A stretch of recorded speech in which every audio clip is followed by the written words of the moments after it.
Hello, Yes. everybody. It is Star Trek Tuesday. It's time for the main viewer. There is so much to talk about. We're going to talk about all the news that dropped at New York City Comic-Con. I always want to call it New York City Comic-Con, but it's New York Comic-Con. Also, we've got a lot of things, a lot of implications with the Section 31 movie that's coming out. We also have some news from the Starfleet Academy series. What? There's a Starfleet Academy series? Yes. Where have you been?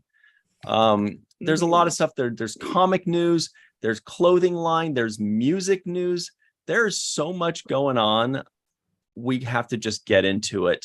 We have a couple more people joining us a little later. Oh my God, you guys. The biggest news of all, I have not even mentioned yet. We'll start with that in like 45 seconds. Everybody, if you'd like to hear the biggest news of the year, please make sure you like this video. Please make sure you are subscribed to this channel. Your likes give us strength and it allows us to say things. So if you're listening in, wherever audio podcasts are found, please make sure you give us a 5-star rating and leave us a nice review. Please make sure, everybody, you hit that share button and tell everybody that this show is live and to come check it out. We've got giant news to tell all of y'all. I am wearing a Riza and Chill shirt from the Star Trek and Chill online store because I'm copying Jenny R. Johnson and Melissa Longo.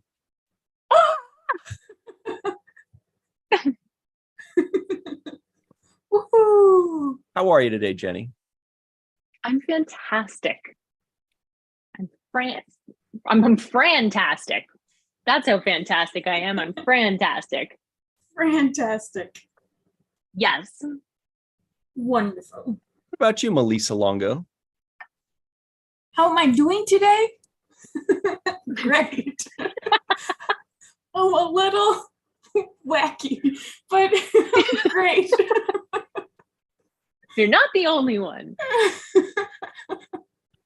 All right, everybody, we've got a poll in the live chat right now. The question is, whose Riza and Chill shirt do you like best? Nice. Is it Ryan's, what is this, like an aquamarine kind of color?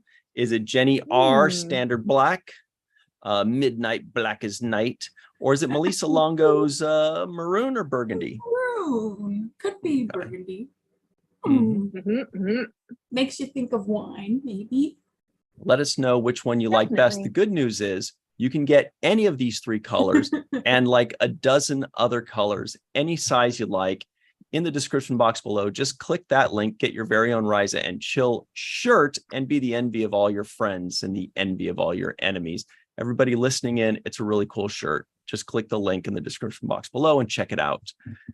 On to the news. Everybody, it's awesome. We have a couple more people joining us in a moment as well.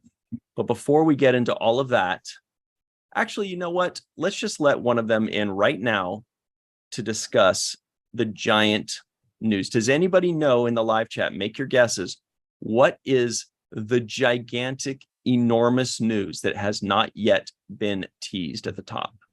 This is super exciting. To be fair, I thought the giant news was our shirts. I did too. A little inside baseball. I had my prune juice and Chill shirt, and then Jenny showed up and she was wearing, and I was going to wear the Riza shirt, but then last second I went with the prune juice shirt, and then Jenny shows up with the Riza shirt, and I was like, oh, I should have worn the Riza shirt. And then Melissa shows up with the Riza shirt, and I was like, all right, I'm going to change shirts. Let's do this. Let's make it official. Teamwork. Yes. We have a 4th co-host joining us right now. Let's see if she is wearing a Riza and Chill shirt. It is Marina Kravchuk. What's up, Marina? How are you? Hi, how are you? It's so good to see everybody. Thank you for having me. Hello. It is so good to see you. So everybody, Marina is going to report boots on the ground from everything that happened at New York Comic-Con and all the swag she got, because I know you got something. You don't leave conventions without something cool. A little bit. Yes. But before we do that, here's the big news that we have been teasing from the get-go. Are you ready? There is a brand new Star Trek convention happening. Finally, the wait is over. We don't have to just all squabble and fight over one or two conventions. We've got another one. It is from a trusted friend. The announcement was made today, although some of us were tinkering around the last few days and found out about it. STSF Trek to San Francisco. It is March 8th through 10th, 2024. It's already less than 5 months away. Creation Entertainment is putting it on. Same people that do STLV. So you know it's going to be lit, as the French say. Oh my goodness. I find it really exciting, and I'm kind I'm of hoping so that we're kind of excited. swinging back to the era when we had a bunch of smaller creation conventions, Yes. like the ones we used to have in Chicago, and there used to be one in New Jersey, occasionally Dallas, San Francisco, and a few other locations. Oh my So gosh. this is exciting. I'm curious to see if they're just gonna do it a small convention, all track, or they're gonna do an attempt like they did in 2021 in Edison, New Jersey, where it was technically a track convention mostly, but it had Orville people thrown in. It was like a little bit of a mixed genre. So I should say mixed franchise. That's a better description. Right. So it's very exciting. Seeing how I can't go to the cruise next year, and this is roughly, I think it's a week after the cruise. Why not fly over to San Francisco? wow. That would be exciting. I've never been. I'm so freaking excited about it. Yeah. I miss the days where we would have like 5 Mhm. creation Star Trek conventions, whereas STLV was the biggest one, but you can't just have one. We got to have them everywhere. Yeah. Yeah. Jenny's I like, agree. excited. let me know when there's one in Newfoundland or Nova Scotia. Well, I'll fly there. To Canada. Listen, Yeah. stuff is Toronto. popping I up. wanna go to Toronto. If you Yeah. notice, we've actually had a nice proliferation of basically Trek events. We now got it at Trek Long Island.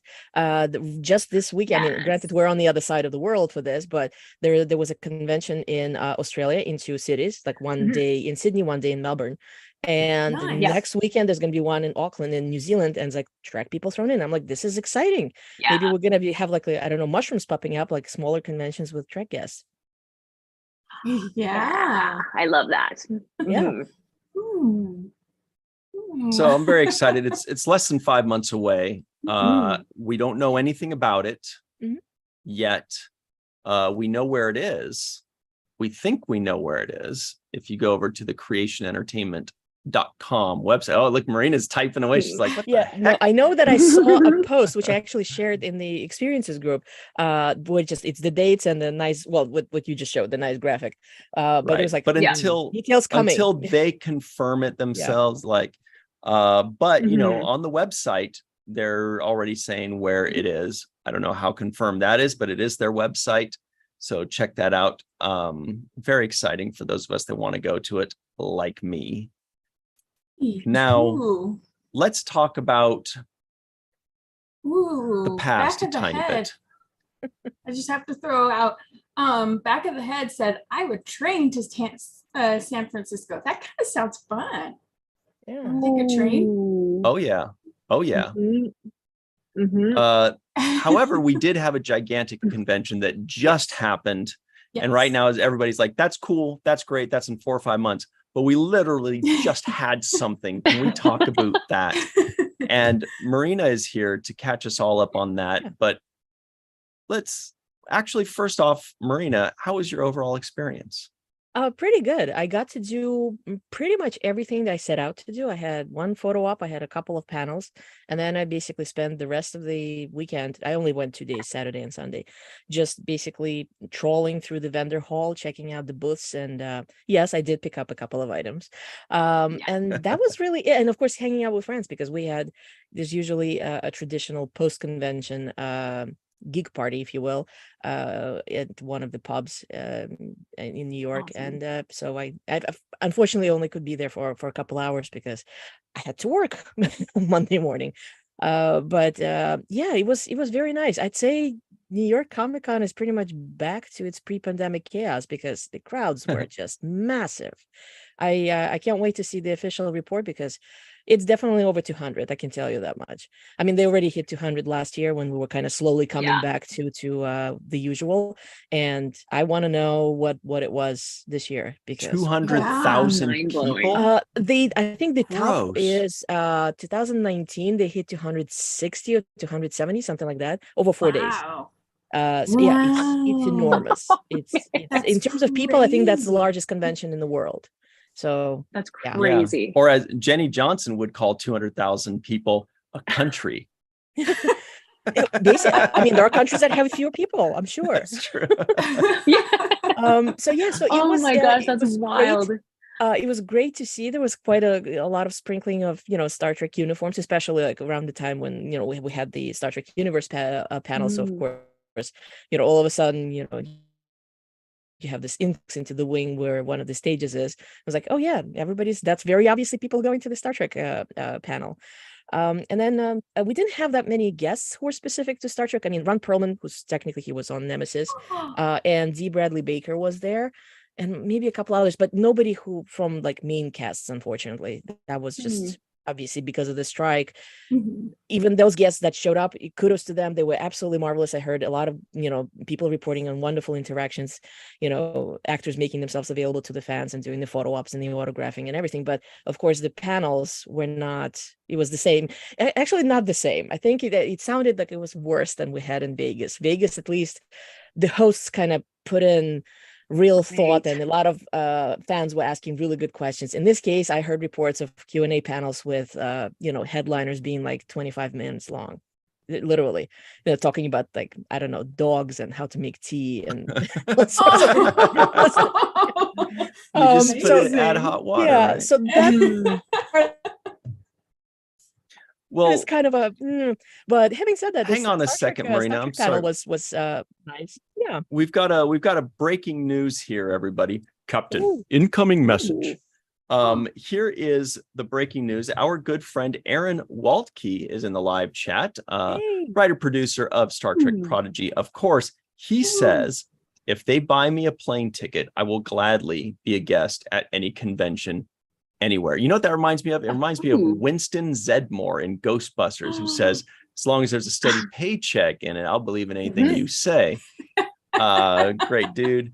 So here's the thing. Everybody in the live chat right now, if you think that they should buy a plane ticket for Aaron Waltke to be at the San Francisco convention, if you want to see him at the next convention, put an emoji in the live chat, any emoji, whatever emoji you think describes Prodigy, put that emoji in right now. And when we see all those, we'll know that fantastic he should be to there. Have Aaron, because he was in Vegas this year, and it was just so much fun to see him, and it just great, the panels and everything. So I don't know if any convention hosts out there happen to be listening to this, please get Aaron Waltke on.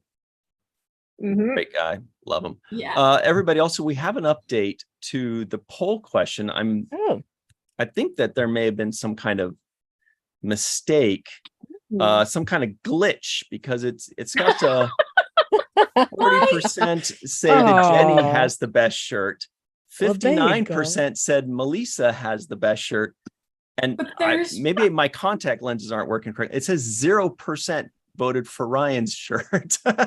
We're not talking about personality, we're talking about shirt color.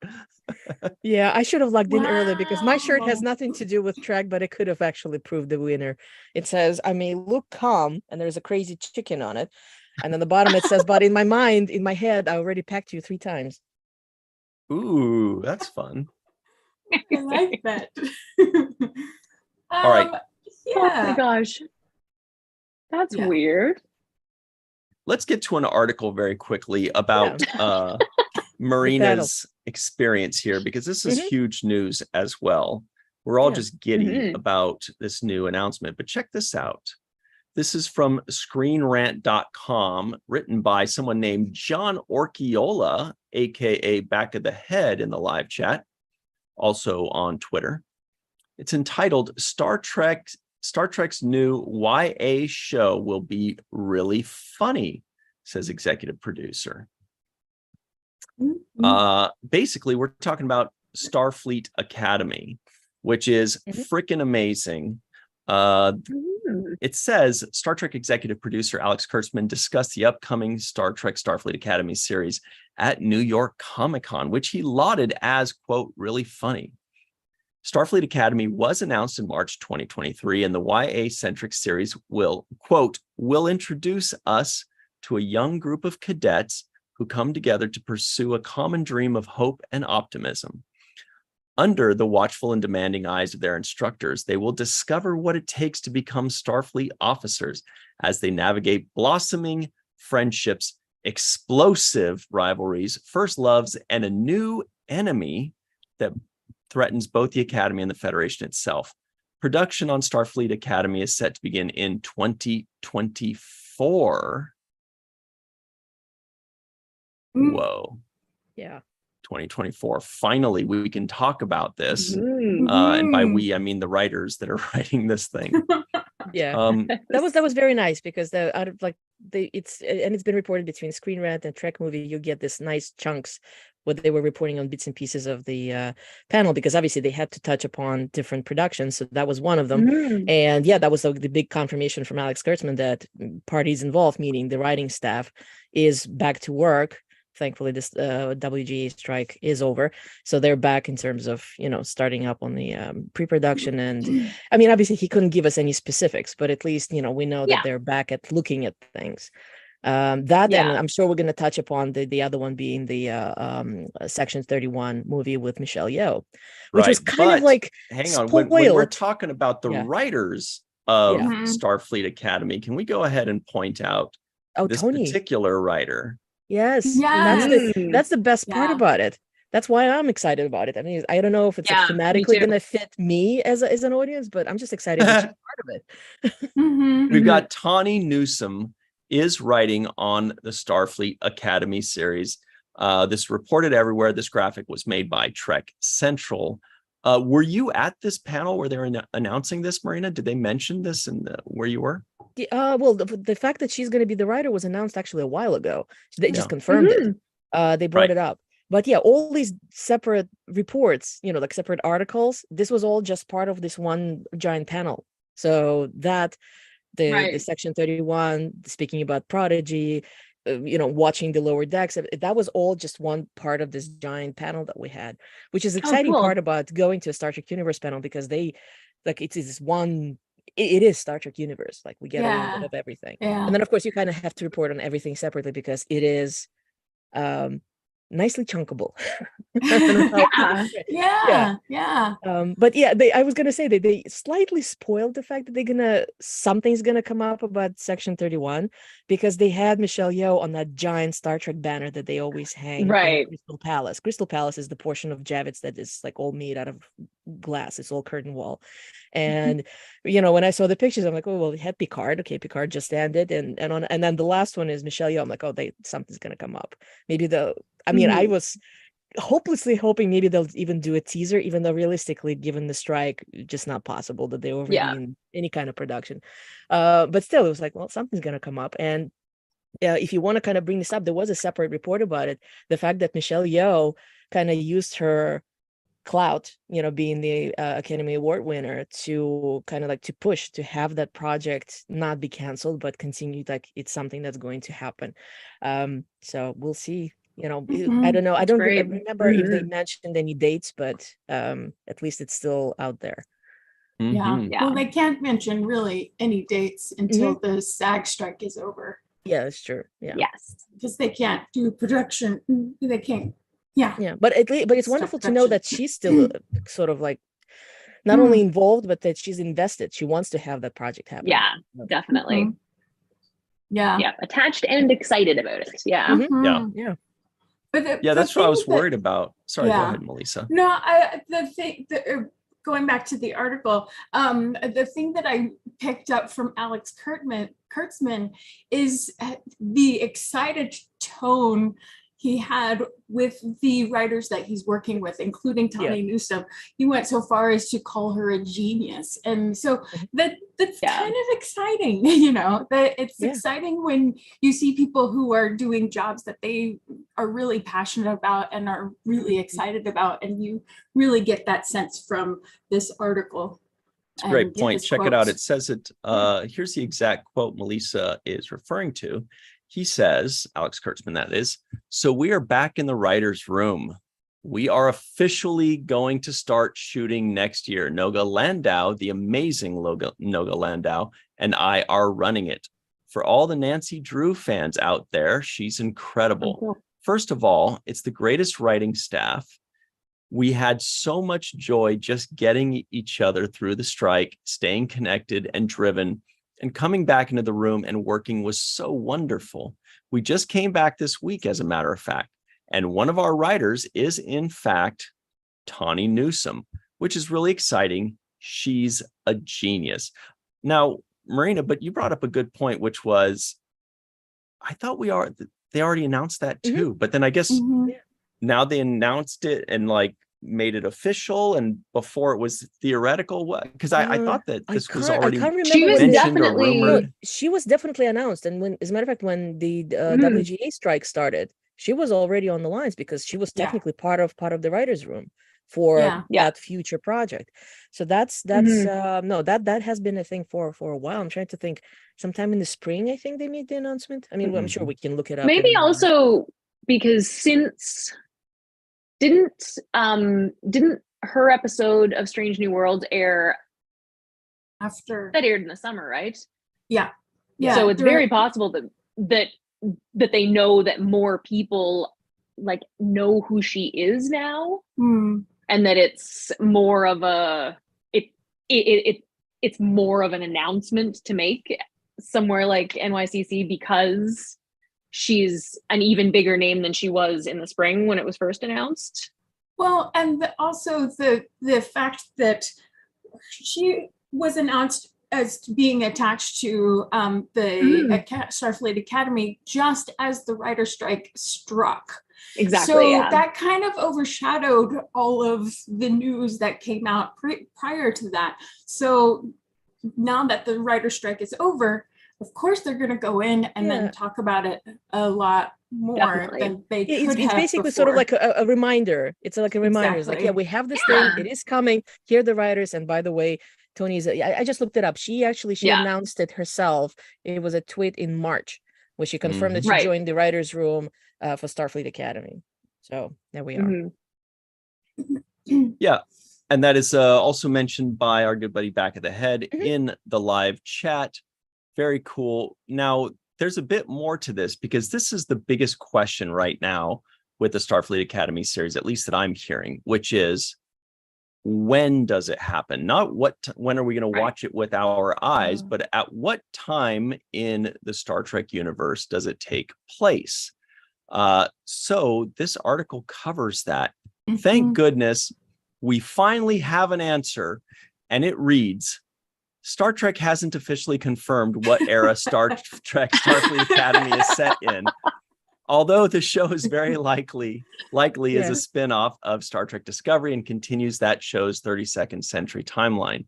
The Starfleet Academy series announcement included a description that said, quote, "For the first time in over a century, our campus will be reopened to admit individuals a minimum of 16 Earth years or species equivalent.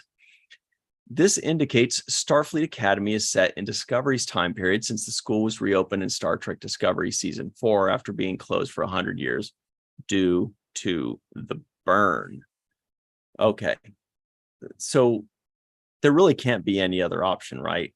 Unless we're talking about the 42nd century, or maybe it closed again. But no, it sounds like it's 32nd, but until they make an official announcement, we can only really guess. Yeah, I think. But it's a pretty. So it could it theoretically came up several times in conversation, well, it's obviously continuing Discovery because of that statement. Yes. It could theoretically basically we're talking about Discovery Season 6. It's going to take place once Discovery's over, this new show is going to take place. It's going to be in the same era, but it'll just have different people in a different location, but they'll probably still be cameos. Yeah. A lot of people are guessing there's going to be Tilly in it, right? I was about to say that. Yeah. I mean, it's in the scene how we know that she left for the Academy. We're bound to see her, I would imagine. Right. And 1,000-year-old Miles O'Brien, which is fine. Well, yes, I was thinking about that. I was like, they should have video of Miles O'Brien. Right. And a statue of hologram. Nog. Yes. Statue of Nog in the halls. And that's something that they can statue have of Nog any in every legacy. classroom. They can have Yeah. any legacy actor or character, just as a hologram professor now. They're just like, oh, we don't use real professors. We just use holograms now. And then there's like the emergency professor hologram everywhere. Like the Oh my EMH. God. Or like in that episode where Deep Space Nine got stranded on that planet back in time and they used Quark as their math teacher. Hologram Quark as their math teacher. So, Marina, can you tell us a bit more about New York Comic Con? Do you have your swag on you that you got, all the little Murph dolls and stuff? In terms, I wish, but it's one of those things where like the next stage is, of course, now everybody wants a Moopsie, but nah. Did you get a Kid Cudi sweater? No, I didn't, unfortunately, because excuse me. How should I put this? My budget for the year is so severely depleted, and I still have, a couple more events to go to. So I was actually very frugal with what I was getting at the convention, because it just, let's not go there. No, but to finish up with the Star Trek panel. So besides those two things, they actually had Kid Cudi come on stage, and they spoke a little bit. He's a wonderful man. He became a fan himself when he was a kid. He used to watch TNG with his father. So a lot of the things that kind of pop up, the new song and everything, it's sort of a dedication to his father. So that was really, really nice to hear. We had the screening of the Lower Decks, the episode that's actually premiering in general this coming Thursday. What else was there? Mike McMahon was there, obviously talking about Lower Decks in general, what's coming up in the next season. So this was a very nice thing. They had a small swag bag, so I'll just show you. It's a bag that says, unfortunately it doesn't say like Star Trek or anything, but it does say Paramount on it. And inside was this. Yay, Lower Decks. Oh my God, that is so good. That's so great. Can you hold that up again for a second, Marina?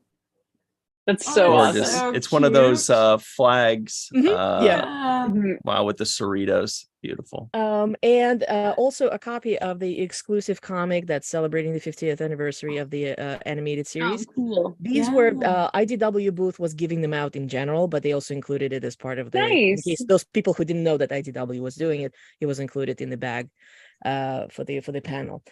So that was, the fun part. The panel was lovely, pretty full as far as I could see. I mean, once the crowd was started to let out, that's when you can kind of realize just how many people are, fitting into that stage. And just generally, any screening of Star Trek, when you watch it in a big crowd, is always an incredible pleasure.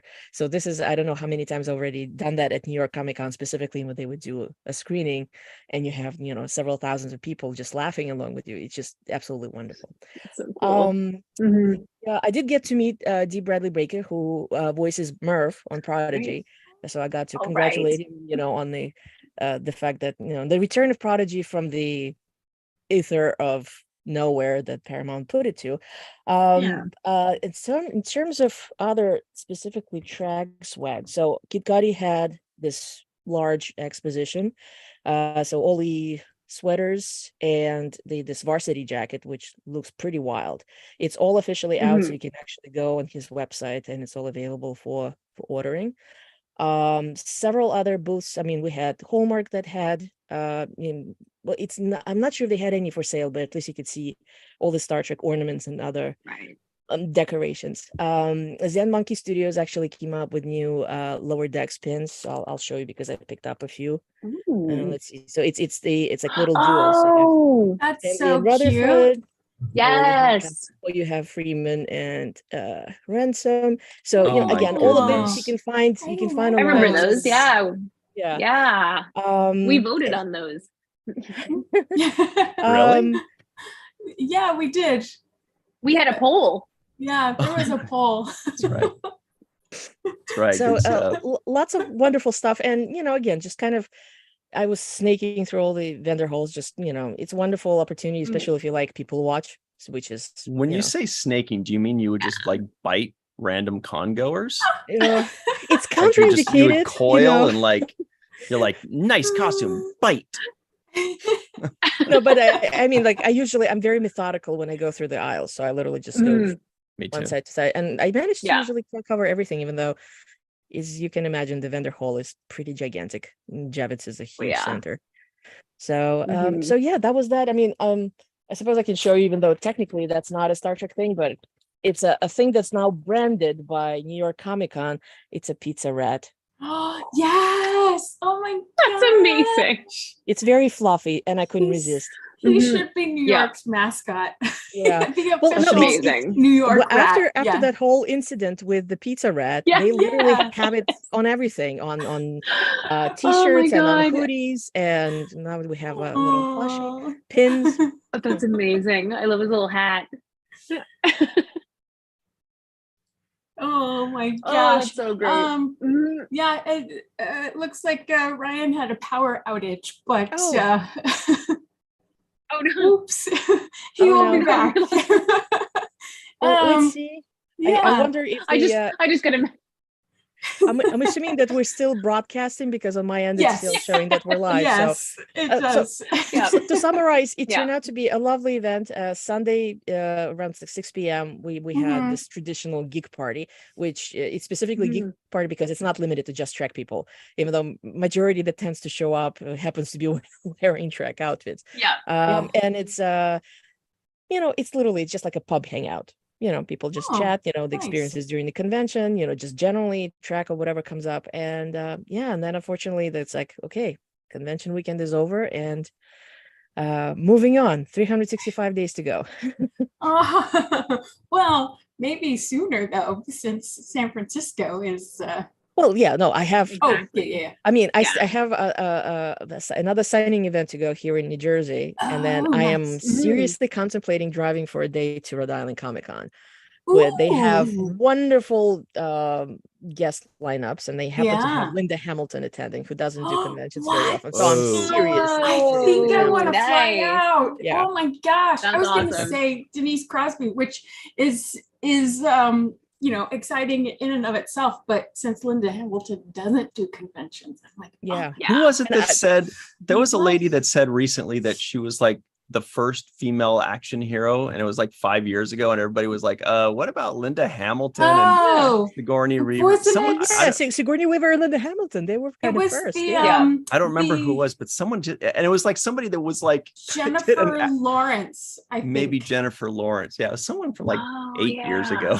Because Sigourney Yeah. Weaver bit back too, because Ooh. Yeah. Ripley, hello. Yeah. Yeah. So I've had Oh, an yeah. opportunity to actually meet Sigourney Weaver at New York Comic Con in Have you 2013 really? or 2014. Yeah, she's amazing. She was, at least it looked that way to me. I'm gonna say about 20% to a quarter of a line for her photo op were all Trek people because of Galaxy Quest. As we all know, it's one Oh of the my greatest Star Trek gosh. movies. Oh, I love that. And she was totally with it. She's fully aware of it. Mhm. She was like, oh yes, absolutely. So it's like, Mhm. there's me, and there's a person who's, looks like Vasquez standing right behind me, cosplaying with Yep. the Vasquez face hugger. was the best. She was the best character. And, Oh, you know, yeah. Who was it? Bill Pullman. Who's the guy that was like, "Game over, man"? Yeah, Why don't yeah, you that put was her Bill in Paxton. Bill Pullman. charge? Paxton, yeah. Yes. Yeah. Bill Paxton. Thank The you. That's what funny it was. part Bill is that we Paxton, yeah. have Jeanette Goldstein and Mark Rolston, who happened to be killed by Terminator and the xenomorphs, and they were also on Star Trek. So I'm like, this is all very connected. I love it. It's very That's meta. awesome. Yeah, It's amazing. Oh my gosh. yeah. Mark Rolston was on Sigourney. TNG, and Jeanette Goldstein Mhm. is a navigator in one of the movies, in 6, I Mhm. think. Wow. 6. All right. Did we cover everything that you did, Marina, in New York Comic Con? Pretty Because much. we're very Pretty far much. away Let's from see New if there's York. anything. Well, it was wonderful to see Mike Hey, Ryan, McMahon did on you hit stage. record again? Thank you. Yes, Mike McMahon. Yeah, that must have been awesome. So he's always fantastic. I mean, I remember seeing him for the very first time in Vegas when he was technically not a guest. He was just a well-known entity, if you will, because he became famous because of the Twitter account that he created, the 8th season of TNG, which was hilarious. As a matter of fact, I'm pretty sure it's still active. And then little by little, that's how he caught the eye, and then he was in touch with Alex and the whole thing, and boom, here we are. We have Lower Decks now. So it's always wonderful to see him because he is, he's an Uber fan himself. He's totally a Trek person. So it's a delight to see him on stage every time. Well, that's all freaking amazing, and we're all super jealous of you, Marina. And we appreciate you jumping on last minute to tell us all about it and all these great stories, so we can live vicariously through you. Remember, when you are doing your holiday shopping and you're going to the Kid Cudi table, I'm a medium. Okay, I could probably do a large in that sweater. And our friend Faith Howell, what is it that she said earlier? She said something very funny. She said, something to the effect of, she was here waiting early, and then she blinks, and then suddenly she's late. And I'm thinking, like, that's just, isn't that how like everything happens? Like all like holiday shopping, you're like, I got plenty of time. I got plenty of time. Oh shit, I'm late. It's too late. What have I done? Where did the time go? But anyway, Marina, thank you very much for joining us. We'll let you go and enjoy your dinner or whatever you're doing on the East Coast. But this has been freaking amazing. Can't wait to see you soon. Looking forward to it. Thank you so much for having me again, and keep tracking, everybody. And thanks for sharing your swag. It was fun. It was awesome. It's always a pleasure. Yes. Subway rat. Yes. Love that. All right. Subway rat. Thanks, Marina. All right. Bye, everybody. Bye. All right. So we had so much more also to discuss with regards to New York Comic-Con. We are not done in our coverage there. We've got Tawny Newsome and people talking about that the show is going to be funny. So that's something to consider. This is going to be a YA show, young adult. I mean, it feels like people have been talking about a Starfleet Academy series for decades. And so it's finally being done. So it's going to be awesome. Oh, would you look at this? We actually have somebody that knows a little something about academies. Dr. Muhammad Noor is joining us, who is a college professor in his own right at Duke University. What's up, Muhammad? Hello, good to see you guys. Yay! Always a pleasure to be on. Always a pleasure to be on. Oh, which one is this? I know. The main viewer. Yes. Yeah. Virtual Trek Con. It's not this one. Yeah. I've got my 7th Rule shirt on though. Yeah. Nice. We're almost matching, same color. Yeah, that's true. That's true. Hey, brother, sister makes sense. Yes, brother, sister makes sense. Now, you guys, there's some big news. There's been a lot of big news, but one of the things that's kind of been slipping through the cracks, and I believe this was mentioned recently. This is in an interview with, this was at the New York Comic-Con, and this was between Mike McMahon and Alex Kurtzman. They were talking up on stage, and this is something that I guess people read this article, trekmovie.com, and this was mentioned at New York Comic-Con. Nobody's talking about it. Suddenly there's this thing right under our noses. Check it out. Mom is like, my mustache. So the most recent season of Star Trek Strange New World saw a live action crossover episode when Lower Decks characters Mariner and Boimler arrived on the USS Enterprise, played by Lower Decks actors Jack Quaid and Tawny Newsome. McMahon worked closely with the Strange New Worlds team on that episode and thanked them, quote, for letting me goof around with you guys so much. He also said it was very meaningful to the Lower Decks team to see Boimler and Mariner interacting with the iconic characters from Strange New Worlds. McMahon's biggest regret was that due to a COVID scare, he couldn't be on set during filming. He was quite jealous seeing all the pictures sent to him as it was happening and hearing about all the fun everyone was having with director Jonathan Frakes on stage at New York Comic-Con. He suggested to Alex Kurtzman that they do it again with the following exchange. McMahon says, "Can we do one more crossover so I can come?" Kurtzman says, "Yeah, absolutely." McMahon says, "I'm going to keep pushing that so I can be on set." So Amazing. I love that. I love Look. that FOMO will get us another one. Yeah. if Kurtzman says yes and McMahon says yes, we all say yes, Absolutely. then we're going to get it. Then it's I official. hope. Yeah. That's right. Yes. That's all it takes. The final it, word right here. it could And be like, remember, a lot of series, they have the mirror universe. They go there once and they go, maybe we'll come back. And then they just kind of have it in their pocket whenever they want to come back to it. This could be one of those things where they revisit a second, maybe third or fourth time. Like the Borg. yeah. They keep coming back. Were you going to say something, Elisa?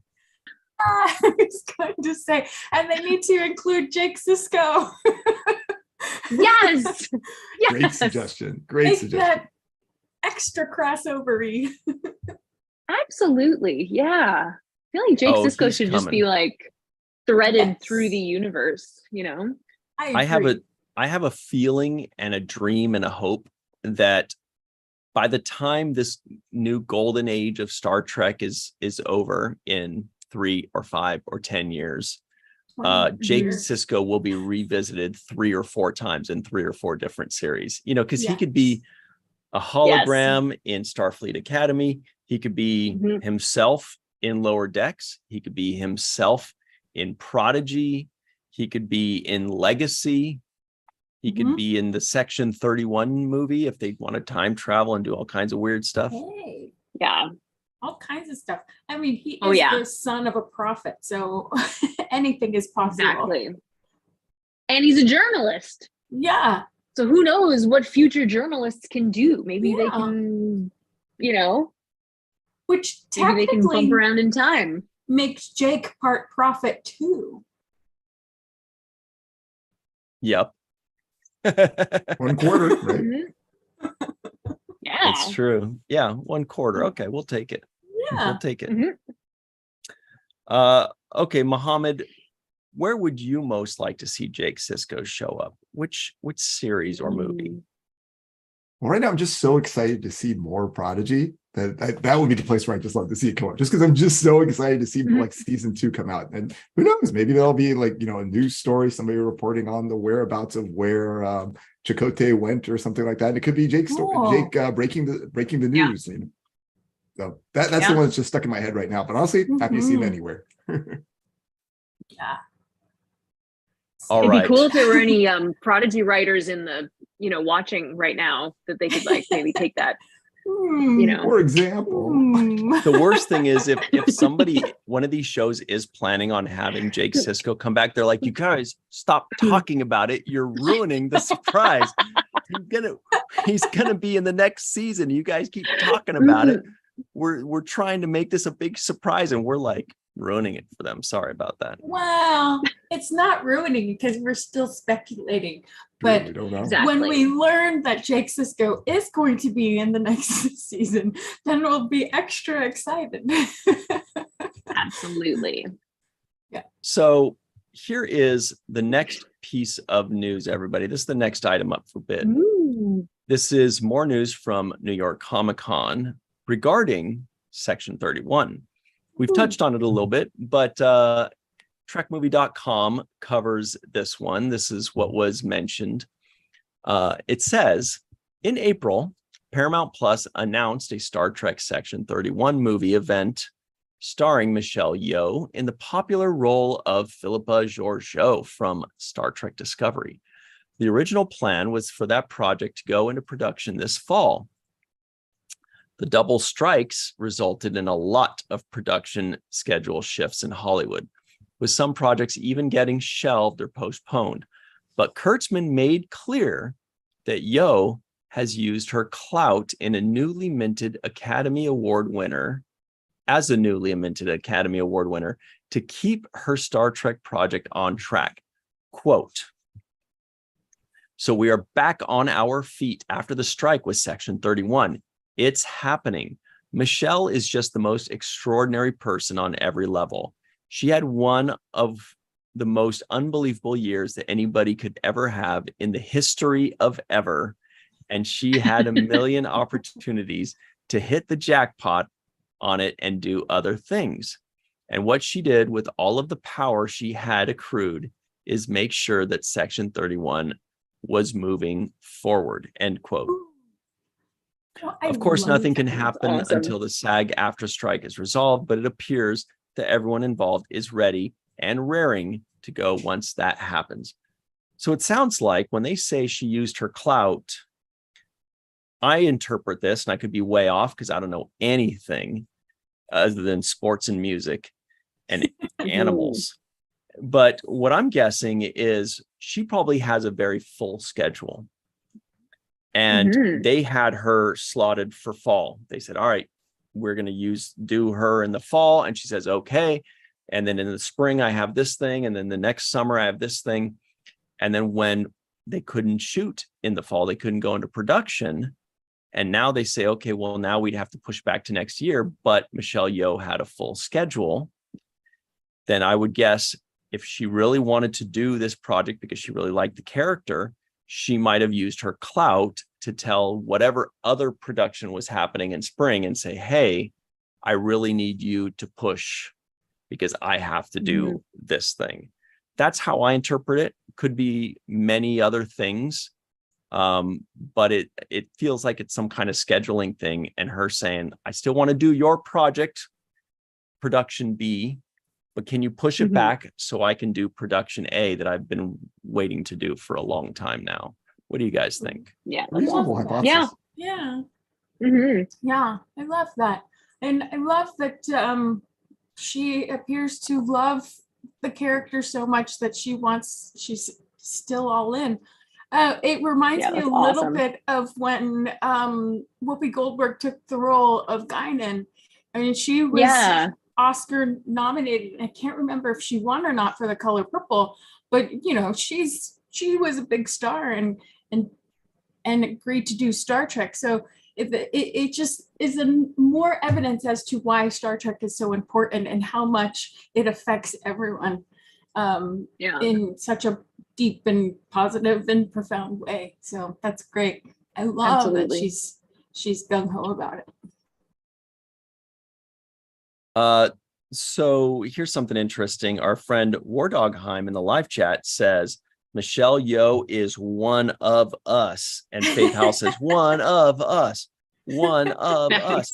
The problem is I don't remember what that's from, but I remember that being a thing. But it's like a movie or a TV show where they're like, one of us, one. Oh, by the way, shout out to Suzanne Summers, an incredible trailblazer. This was my favorite show growing up as a child, watching those reruns. It's still to this day my favorite sitcom, Three's Company.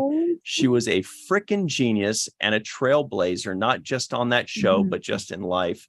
So huge shout out to that amazing, one of a kind genius. Company for Watch the First yet? Hmm? Have you done Three's Company for Watch the First yet? No, not yet. I'm afraid that I'm like, what if there are a lot of shows that just aren't as good when you watch it like later on. And I'm like worried. I'm like, is that even possible? I mean, you've got Jack and you know, Chrissy and Janet, of course, but you have Mr. Furley and Mr. Roper who broke the fourth wall every single day. He'd be like this. He'd go, that's not what you said last night, Helen. I think even if Scared, they'd be like, what do you think, guys? Audience, did you like that? I think even if it doesn't do exactly what it did for you before, it's like the John Ritter doing John Ritter stuff, the costuming, just the whole vibe. Definitely takes you back to a different time, a different era. My God. When life was so much different. It was so much different. Yeah. Terry Rose says it was a movie called Freaks in 1932. Yeah, I don't That's where it remember what came it's from? from. I I don't don't. remember. I've heard but people use that I know it's expression a all the thing. time. But I didn't know the I Yes. origin. remember saying one of us too, and I don't know where that's from Mhm. because And Red it's Squad pops been into a my head thing recently. when Yeah. Jake and Nog are on in the mess hall with the people, and everybody's saying Red Squad, Red Squad, Red Squad. Yeah. But I know I've heard one of us. Mhm. Hmm. Anyway. Ooh, back of the head. Everybody in the live chat, That- who wins this battle, Red Squad or Nova Squadron? Discuss. What were you going to say, Jenny? Sorry. I was gonna say back of the head says Three's Company holds up. Nice. He says you get more of the jokes watching Three's Company as an adult, which makes Yeah. sense, actually. It's like watching Golden Girls now. Oh, brilliant. Oh, Yeah. One of the so best, good. one of the best shows of all time. Yeah. But Mm. even Yeah. when you're a kid, you don't have to get the jokes in Three's Company. You could just watch Jack Tripper have a wrestling match with an ironing board. You know? Right? That was his The thing. king of the pratfall. Oh, Yeah. I liked Chrissy and Janet too. Mhm. Mhm. So anyway, what was it that we oh yes, Section 31, One of Us. Mm. So that's very Star exciting. Trek. Very Yes. exciting that Michelle Yeoh clearly cares about the Yes. production. And it probably has something to do with the fact that she really likes the character. I mean, how could she Oh, not? yeah. Yeah. If she was playing like, Mm-hmm. you know, Bonehead, Larry, Curly, and Moe, she'd be like, oh, it was fun, but no big deal if I don't. But if she's playing Yeah. like the Empress turned Section 31, she's like, I am not going to miss out on this. We are Yeah, rescheduling absolutely. something else where I play someone's mom or something.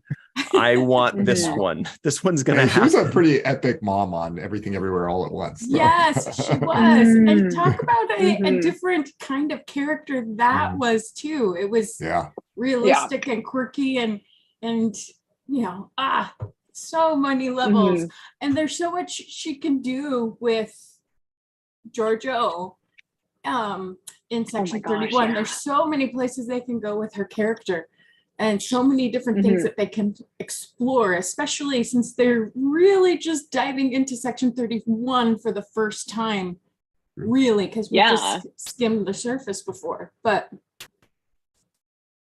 yeah, there's an Mhm. opportunity. Definitely.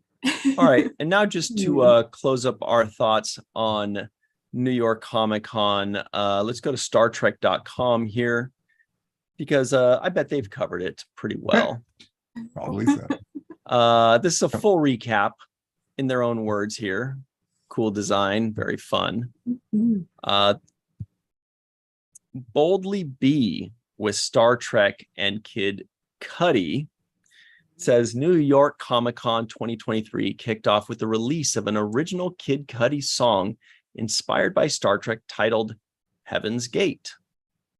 Sounds familiar. As well as a first look at the Fortnite gaming experience, Star Trek X Kid Cudi Mirror Mayhem. That sounds like something for kids. I don't understand it, but I know Fortnite is a gaming thing. Mhm. Jenny, Yeah. you seem like a gamer. What is that? Mhm. No, Actually, I'm I played not. Fortnite. but I can I- tell you about that. What is it, Mom? Yeah. So basically, a bunch of people essentially like fly, or they kind of parachute down to a city, and then they all just start fighting. They pick up different sorts of guns, and they can swap out guns, and they can Mhm. teams and just kill each other. And it's basically just who lives in the Yeah. end, or which teams live in the end. That is mayhem. And you're playing with all kinds of different people all over Yeah. the place. Yep. Mhm. Well, And So- all at once, yeah. It continues. Boldly go as you partner with Captain Skiles, Kid Cudi, on a mission to uncover the source of a sonic anomaly that threatens the peaceful planet Vada. Beam down to explore, discover, and defend a world these forces are threatening to tear apart. It's up to you and other Starfleet recruits to work together with Captain Skiles to uncover the source of this musical malady and restore the harmony of Vada while there's still time. They got an official trailer. You can check that one out on the Star Trek on Paramount Plus, I believe, YouTube channel, all kinds of stuff. Now, also, he had merchandise. This was interesting. Mhm. So if anybody has the Kid Cudi Star Trek varsity jacket or green hoodie that looks very retro, Ooh. one looks Mhm. retro, 1992. Mhm. This one's got a retro design that looks, what, 60s? Yeah, I The was design gonna does, yeah. Mhm. Yeah. Well, and the coloring kind of late 60s, early 70s. Yeah, that Yeah. line is funny. Mm-hmm. Mhm. Kind of Now- Scooby-Doo-ish. Oh, The also, colors. hey, there was an IDW situation that happened. Oh, were you going to say something, Jenny? No, I'm just accentuating your point with my finger. Oh, okay, thanks. I was like, she's got something good. I can tell. This is a I legit did nothing. stance. No. This is huge, everybody. Check this out.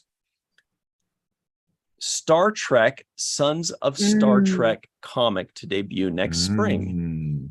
The new 4-part miniseries from the mighty pen of acclaimed cyborg writer Morgan Hampton and artist Angel Hernandez finds what the Yes. finds Jake Sisko and Alexander Rozhenko and their stories intertwined as they thrust into an alternate universe where they followed their father's footsteps into Starfleet stardom.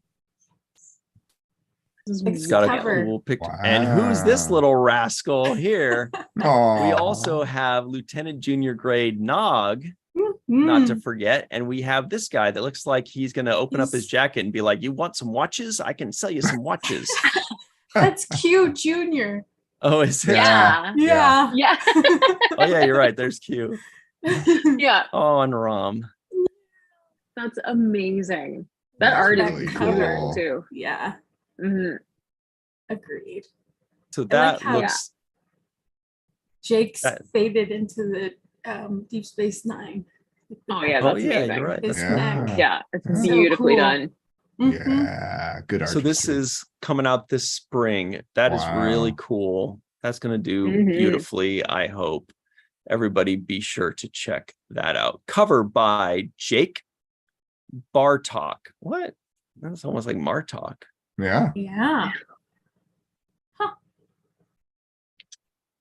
I hope they run into Molly O'Brien and That would Kira be Yoshi. great. Ooh. Yeah. That could happen. It could Not to happen. forget, we got Naomi Wildman's going to pop in. Mm-hmm. Yeah. was- Yeah, there's some daughter sons in Star Trek too, aren't there? Wh- Yeah, there What are was some ne- daughters. What was Ensign Wildman? Yeah. Samantha Wildman, right? Yeah. See? The mom. Yeah. Mhm. All right. And lastly, of course, everybody knows Billboard.com is actually reporting on Kid Cudi. So you know it's real if Billboard.com is covering it. It's got a article entitled Kid Cudi enters the Star Trek universe with new song Heaven's Galaxy. Oh, Mm-hmm. Heaven's Galaxy. The Star Trek thing said, Ah. StarTrek.com said it was Heaven's Gate.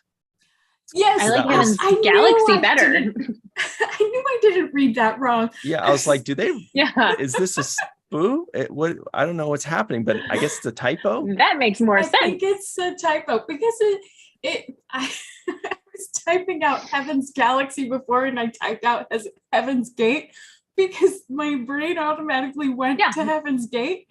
The cult. But Mhm. Yeah. and then proofreading, it's like, oh wait, that's not right. Hmm. The Cult. Yes, the Cult. Heaven's That was yeah. also a cool 80s band, Mm, The Cult, right? Cult, That was yeah. Yes. Yeah. Mhm. All right. Yeah. Yeah, and I was watching the interview with Kid Cudi earlier, and I was kind of impressed actually. It was kind of a touching tribute that he made to his father who has passed away. And so Skiles, Captain Skiles is named after his father. It was his father's middle name. And but they used to watch TNG together all the time when he was growing up. And so He's a real Star Trek fan. And Yeah. so it's kind of a touching story that he gets to collaborate with Star Trek now to put stuff out. Yeah. I think so too. And I think it's really cool to just see, we've got Prodigy, kind of like bringing in another group of people. We've got, Star Trek Academy that has the potential to kind of scoop in another chunk. Mhm. We've got, the JJ movies, which is a whole other kind of thing Yeah. that's brought in people who never experienced the shows. So it's just really cool. I think it's a great idea, like just sort of taking it in another direction, Mhm. because all roads into Star Trek are good roads. Yeah. Some It's of them distinct. are long. Yeah, distinct from the other Sorry. video games too, because like Star Trek Online is much more a big multiplayer sort of thing. It's Mhm. not, Yeah. it's not just a like go down and fight. Or Star Trek Bridge Crew again is very mission driven. A lot of the mobile Trek games are more Mhm. acquire resources and do things like that. So this is, Acquire. like, Oh, yeah, there you go. cool. Exactly. That's what the Yeah. Ferengi want to do. Well, and it also embraces the true ideology of IDIC and infinite Yes. diversity and infinite combinations, and bringing people to Star Trek and Starfleet from all perspectives and all walks of life. So that's Absolutely. pretty exciting, I think. Mhm. Yeah. Yeah, that's good stuff. Mohammed, by the way, cool sweater. Yeah, I love it. Very It comfy. Very matches cool Melissa's sweater. shirt, and It it's also does. made by Melissa. And you could get Yeah. yours at the Introverted Republic. Well, I can't get .com. exactly this one because it says at the bottom or somewhere on there it says associate producer or something like that. So, I don't think, so it doesn't. You can't get exactly this one as easily unless you become an associate producer. That's also Unless not- Muhammad gives it to you next time. Or you see him. that's another option too. I'm not selling this one up. Yeah. Oh. So we've got another item to discuss, everybody, very Ooh. quickly. Here is a preview to this week's Lower Decks episode. It's got an interesting theme. Can we read it? This is from trekmovie.com. It's entitled Preview Caves, with first images from Star Trek Lower Decks episode 408. Caves, right, Dr. Noor? Yes, please do. Sure. This week, the 4th season of Star Trek Lower Decks gets closer to the end with the 8th episode out of 10. We have details and the first images. So the title is Caves. Episode 8 of season 4 is called Caves. The episode was written by Ben Rogers and directed by Megan Lloyd. It arrives on Paramount Plus on Thursday, October 19th. The synopsis is the Lower Deckers go on a classic cave mission. Nice. So, Pretty brief. So we've got an image here of the 4 original Lower Deckers laughing. Is it going to be another non-T'Lyn episode? Was she just in the first 5 and then that's that? Because this might be the 3rd one in a row without her. but Boy has Tendy's sock on his nose. Ooh. Or his own sock. No, but Tendy has one sock on and one sock off, and it's the same as it's on his nose. Seems happy. Yeah. though. Yeah. Then the next image has the 4 Lower Deckers with a lot of shot glasses and beverages, and they're pretty zany, it looks like. Then, what is going on here? This is Mariner ensigns. with 2 randos that Ensigns. we've never seen before. Hmm. Yeah, ensigns. So those are maybe new characters. Mm. Rutherford and Dr. Ta'ana are shooting stuff in a cave. Yay. Tendi and Mariner are shooting stuff in a cave as well. Mm. Tendy's rolling around in It's like like moss or something there. She lost Yeah, her boot. green lava. There it is. Yeah. Then Tendi and Rutherford are falling in love again. Oh, Aw. yay. I love that. And then the Lower Deckers are making a plan. They got a plan happening in that cave again. Mhm. And then they beamed back and Mariner is pooping Not or happy. something. Oh, beat me back down to the cave. I never have any fun. Yeah. Oh, So but Mike McMahon did say that Talin will be in season 5 Mhm. at New York Comic Con. Interesting. Eugene Uh, Cordero, who plays Rutherford, is showing up a lot this season in Loki for anybody who's watching that. So really? Oh, That's really? great. Yep. Oh, cool. What season is it for Loki? second That's what I season. thought. Mhm. How was there so much space in between? Wasn't season 1 like 3 years ago? That was a while ago. Yeah, I don't know about 3 years ago, but it was a while ago. It was like 14 or 15 years ago. Have you done a WTF Loki? Yep. Okay. It's already been done. So Awesome. everybody in the live chat, let us know your favorite Star Trek episode that took place in a cave. Is it that rom-com episode with Kira and Ducat when Kira finally showed her love for Ducat Pull the by spines out of his butt. pegging? Yeah, the Laughing at his whatever pain. yeah, but in like a flirtatious Susan. way. Laughing at his pain. And threatening to kill him. In a flirtatious way though. She's like, I'm gonna kill you. Like that. That's what she did. Mhm. Maybe I'm misremembering. Man, I would see that parody. I'm gonna kill you. Dave Gregory says hashtag Nor Nation. Oh, I like Your that. Nice. nation. Yeah, I like that a lot. Yeah. Mhm. that's pretty That's cool. awesome. It's Muhammad Mania. Hashtag Nor Nation. Oh, that's intimidating. I agree with Back of the Head and Matt Boardman, who said Heart of Stone. Mm. Mhm. Mhm. Yeah, it's one of the best. That was when I Kira and like- Odo were trapped in a cave, as well as when Nog has his story with Captain Sisko, right? Mhm. Yeah. Oof, very Mhm. good. Mm. Mhm. I like Captain's Holiday. It's a completely different vibe. That's a very different vibe. To That's Heart a of great Stone. choice. It's kind of got this vibe with what he's wearing, right? Yeah. It does. Yes. Yeah.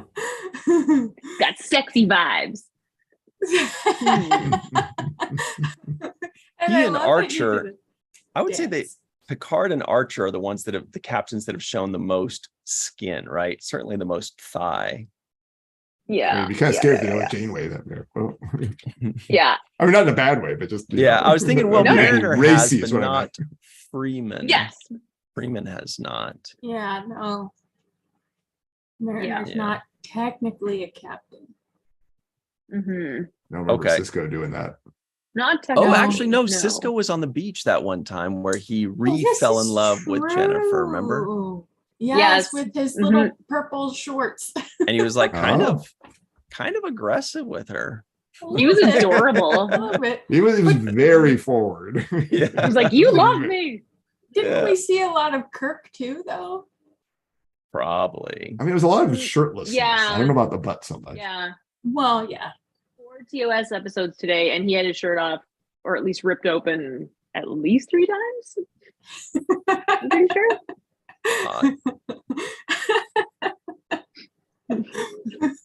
So that's that Like, preview. damn. All here. right.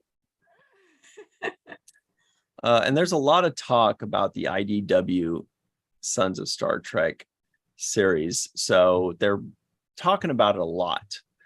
I hope it does well. I think that's such a great idea. A lot of people have been talking about doing something like that. They should do a series where they're revisiting all the kids all grown up, or, you know, or a Yeah. comic book Mhm. thing, or a fan fiction thing, or an animated thing. So it's great that something's covered. I'm sure Mhm. some of the books must have covered it, right? There's got to be some novels that do that. Yeah. Hmm. I don't know enough. No, me neither. My novel knowledge stops at a certain point. We Yeah. need Yvette. Yvette's big on the books. Yvette Blackman Tom. Yeah. Yeah. Yeah. Yeah. She knows the books.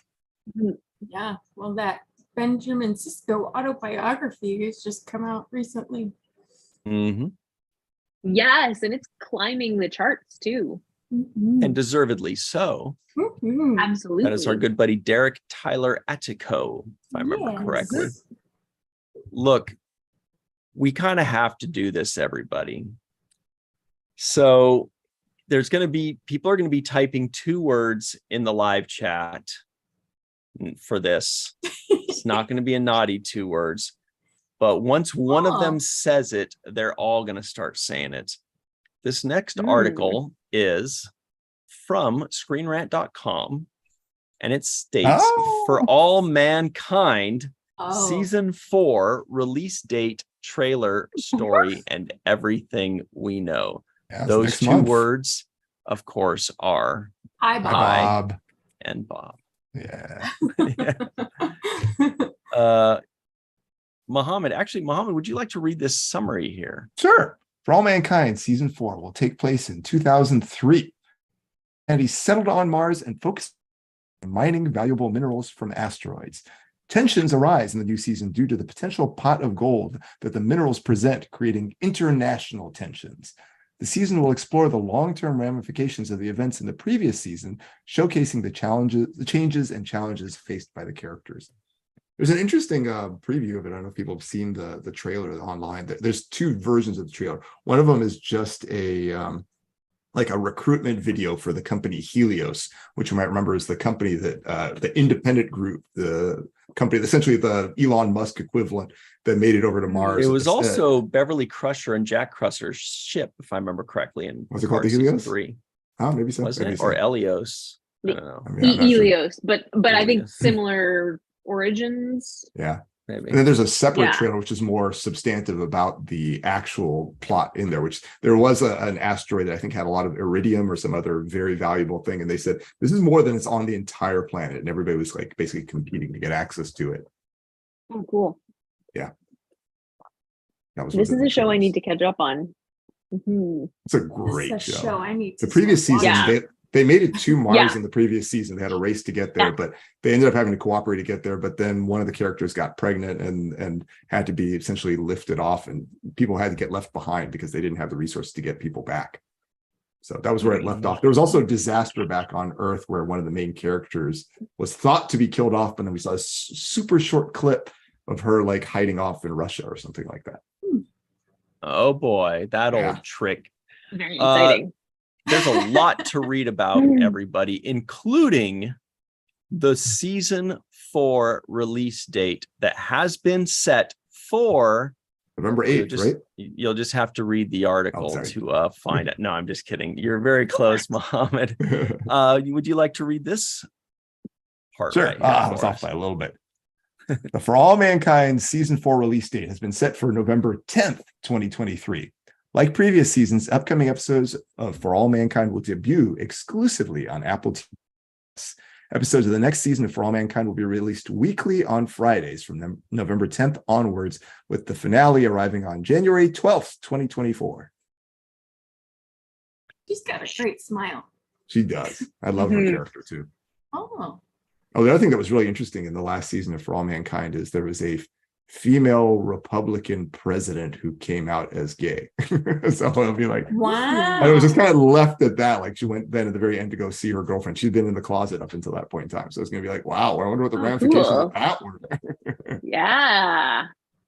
Ooh, that's wild. So for those of us that haven't watched For All Mankind, do you recommend that we do? Because I have not. I've watched the first episode only. Yeah, it's outstanding. It's outstanding. And just so people understand, it's an alternate history. The very first episode, which Ryan would remember, it was essentially the moon landing, but rather than the United States getting to the moon first, the Soviet Union gets to the moon first. At that point, it's a branch point of everything from there on out. And because of that, that sounds amazing. Yeah, and because of that, essentially the space race never ends. Because I mean, for us, basically, the space race kind of ended in the 70s, Right.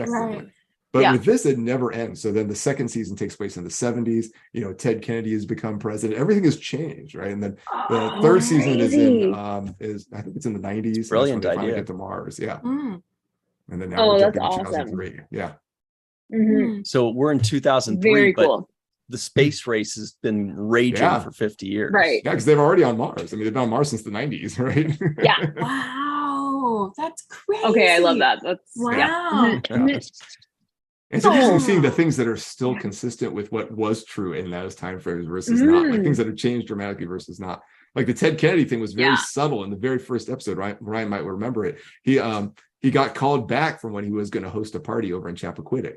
But if you remember, what actually happened there was he got this party. There was a car accident, and there was a lot of suspicion around that, and that was a big part of why he never became president. But that first episode set the stage for in season 2 for him to actually be president, but be having an affair with this person who would have gotten killed in Chappaquiddick. And it's fascinating seeing the branches related to actual. Oh, I love that stuff. Oh, that's so great. Yeah, gotta watch that. Oh yeah, it's fantastic. Yeah, people do love it. It's and it's a Ronald D. Moore show. Yeah. So Oh, geez. Okay. All right. That's all you had to say. Jen is like, where have I been? I know. Oshi Sato is a news person on the show too. He shows up periodically. Oh wow. Okay. All right. And there are a lot of people, a lot of production people that worked on Star Trek that are also working on For All Mankind. So it's kind of like a little Star Trek reunion there for sure. Totally. Ooh. Here is another piece of news, everybody. The 2024 Lappy Awards. If you know what that is, it is the first and only Star Trek Awards show. It's yearly, it's live, it's intense. We've done it 2 years in a row, and we're coming up on the third one. We have 25 or 30 special guests from Star Trek presenting, receiving. There are heartfelt, tearful honors and recipients and monologues. There are also jokesters looking at you, Klingons, Robert O'Reilly and JG Hertzler. There's a lot of fun, there's a lot of antics, and it's live, so no matter how much we plan for it, there's always something zany happening. You never know what's gonna, again, looking at you, Klingons, wrist nipples. So that is coming up Sunday, February 18th. Why are we telling you about this 4 months in advance? Well, because the winners are completely decided and determined by the fans, by the public.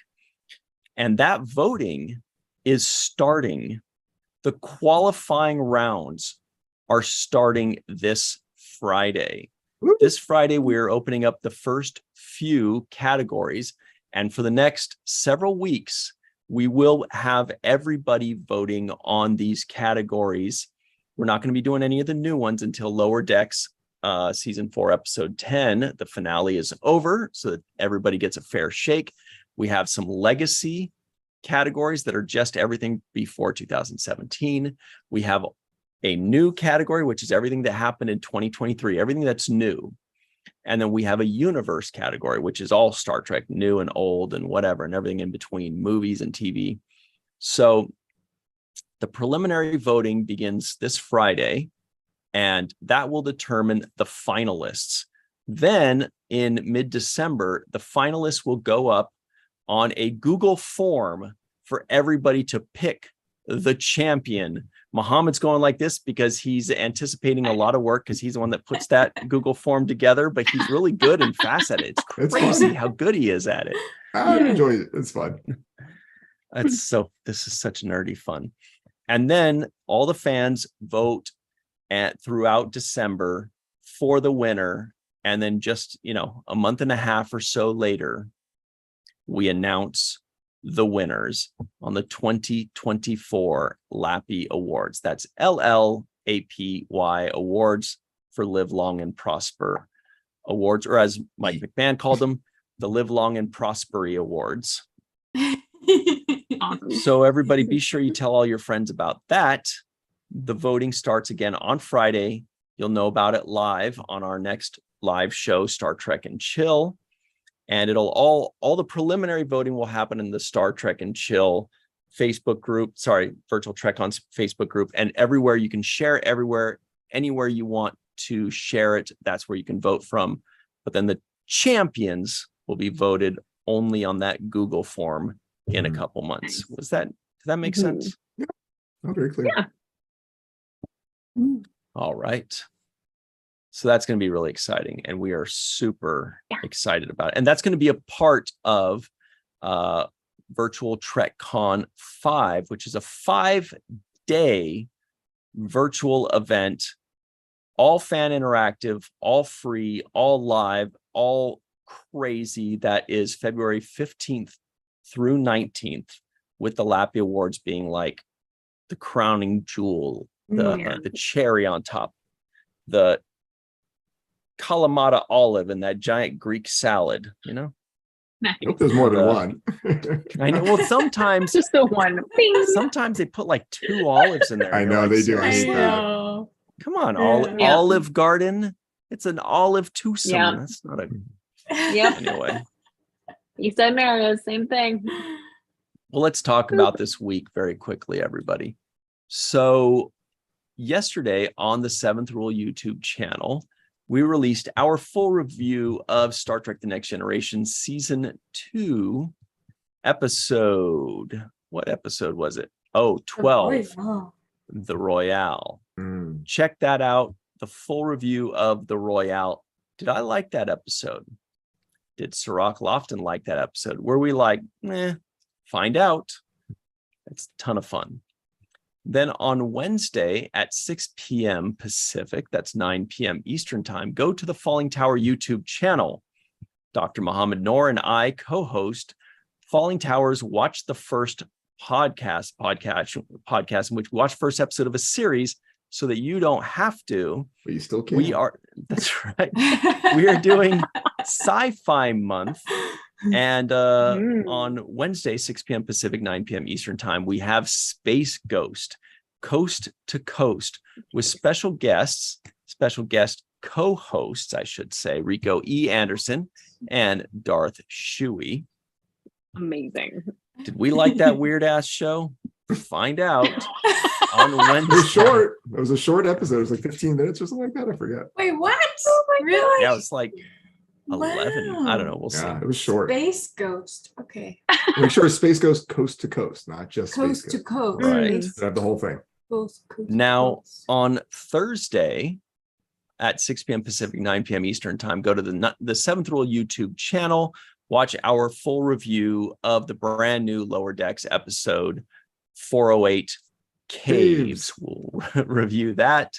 Check that out. Then on Friday at 5 p.m. Pacific, 8 p.m. Eastern time, come right back here for Star Trek and Chill. It's supposed to be chill, but it might be bedlam because we are opening up the voting. I'm scared. It might be a misnomer. It might be Star Trek and Mayhem. Well, I don't know. It's I TNM. don't know. It's going to be scary, but we're going to open up the voting.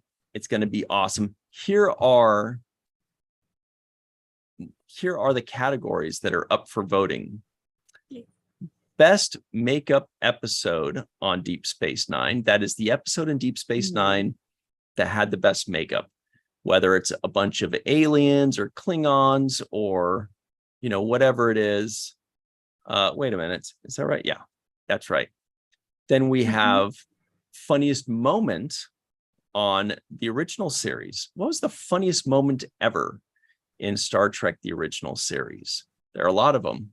A lot of triple related ones too. And by the way, deliberate comedy, not just like an episode that was terrible and you laughed at it. We're like, that episode sucks. That's not comedy, not on purpose, at least. A fun one. So Kirk slapping himself in the face doesn't count. Kirk I don't think they gets meant it. Oh, God, that is funny as hell, but I don't think they meant it as a comedy. Yeah. so funny. I think if anything, Shatner deserves the love for being funny there, but It's a good hint of the original series because they always that music whenever there's something funny would happen. They have that. It's true. yes, they did. Yeah. It was like Okay. Pavlov's dog. They would let us know, okay, have your laugh reaction ready. Here comes the piccolo. Yeah. There you go. That was the one. The next category was favorite one-off character in The Next Generation, like Dr. Solar, for example. Or what about Mordok?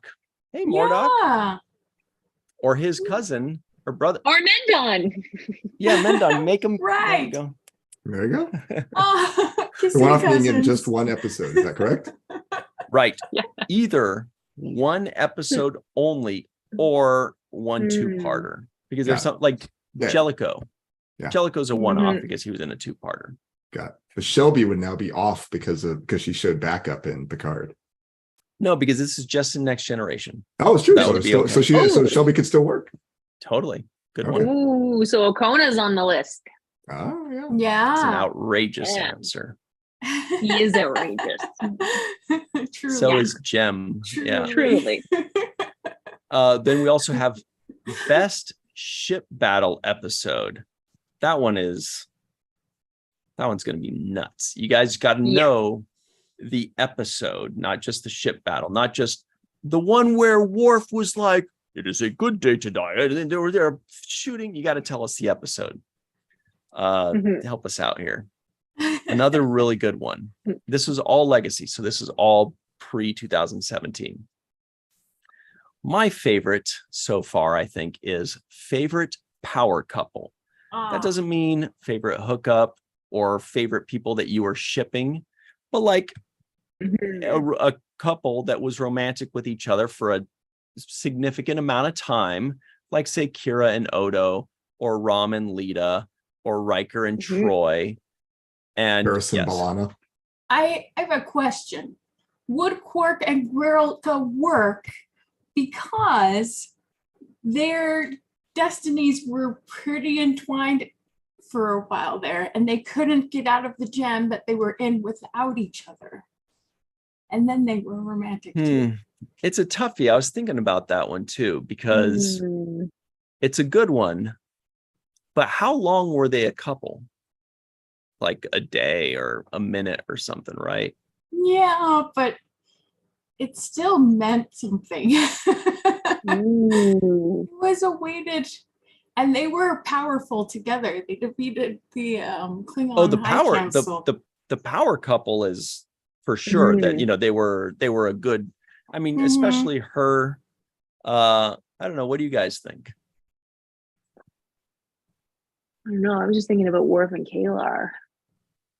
So thinking about Paris and Like Taurus. the sort of the like ramifications. Sorry, I'm very TNG oriented. I apologize. Well, we got 3 days to figure it out, everybody. So stay tuned for that. And then the last one is also one that takes a little bit of explaining. This is another nerdy one. What is your favorite legacy loose end that you most want to see resolved in current Star Trek? For example, yeah, like something that happened in like what happened with Kaiopaka. How did she went to that planet, right? But we never found out how she did, what happened, you know, but that's like her in the Gamma Quadrant. So what does she do? Yeah. I'd say that's a loose end. Those guys who are inside the people's head at the end of first season TNG, and that like had radioed that they were getting help, and then we never heard anything about that ever again. That was just like gone. Yeah. So these are things that were like, they introduced this thing that we thought we might find the answer to in some subsequent episode, but we never did. You know, like those conspiracy aliens, right? In TNG. That's what I was talking about. Okay, great. Oh, yes. And yes. like we never found, and we kept thinking they were going to maybe come back. And new Star Trek, you know, the current Star Trek can close those loose ends. We can find out the answer to these. Yeah, they were really gross and fun.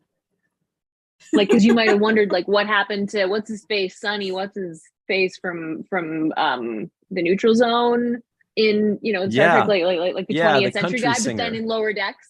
There was like a scroll in the news feed about him having like this big sold out concert that he was playing. So so that's not a loose end anymore because he did just go off to like live his best life. So anyway, there are a lot of loose ends. There are a lot of things that can be tied up. Lucy says it's Cisco's baby. Yeah, that's a massive one. That is What definitely- about Cisco's baby?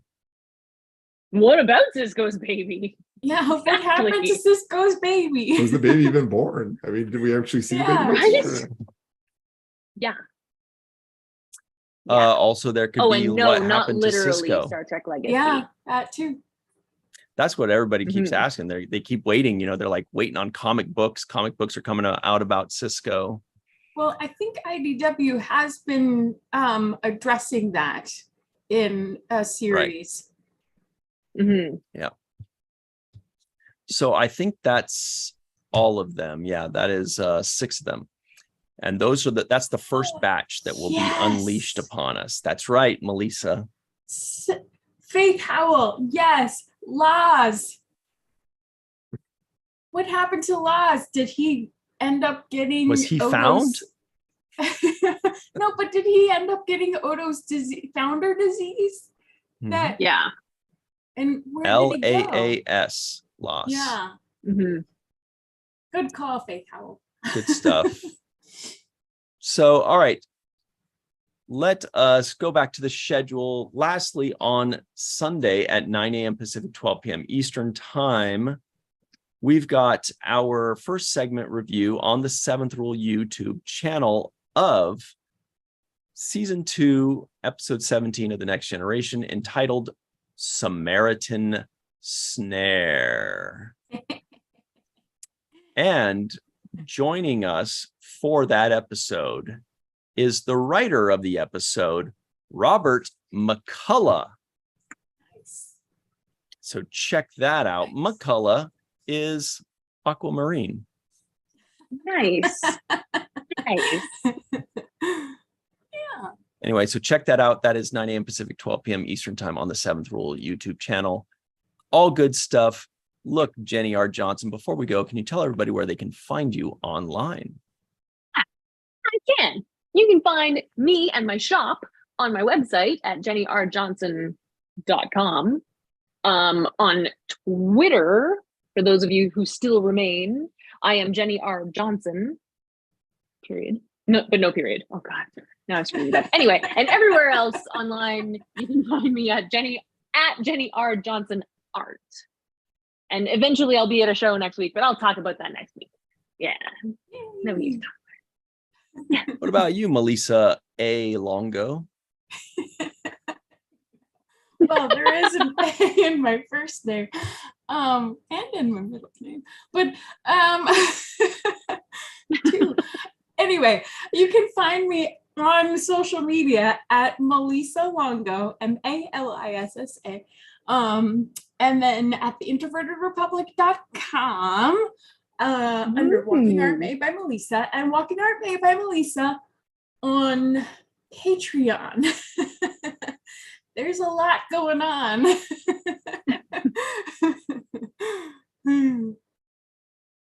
Dr. Noor, your thoughts? Where can people find you online? What kind of goodies are you providing there? Well, I'm not providing much goodies, but you can find me online at Facebook, Twitter/X, Instagram, Blue Sky, Threads, Mastodon, you name it. LinkedIn, even if you really want to go there, at Moff Noor. M like Michael, A, F like Frank, N like November, OOR, or on YouTube as Biotrekkie, BIOTREKKIE. Curious. Inquiry, Captain. When you say M as in Michael, why not say M as in Muhammad? You could say that. It's true. I was thinking everybody... the alphabet. M is Mike. So good. Yeah. Smart. Everybody, you can find me on Twitter at RyanTGHusk. Once again, that's at RyanTGHusk. Or you can just go to at Virtual TrekCon, at the 7th Rule, or at Falling Tower on your favorite social media platform, but especially right here on YouTube. It's fun here. That's it, everybody. Thanks for hanging out with us. We appreciate all of y'all. Make sure you have liked this video. Make sure you have subscribed. And please be sure to tell all your friends about this. Hit that share button and send it around. We appreciate y'all. And we will see you next time when you want to know all about convention stuff, past and future. Put it on the main viewer.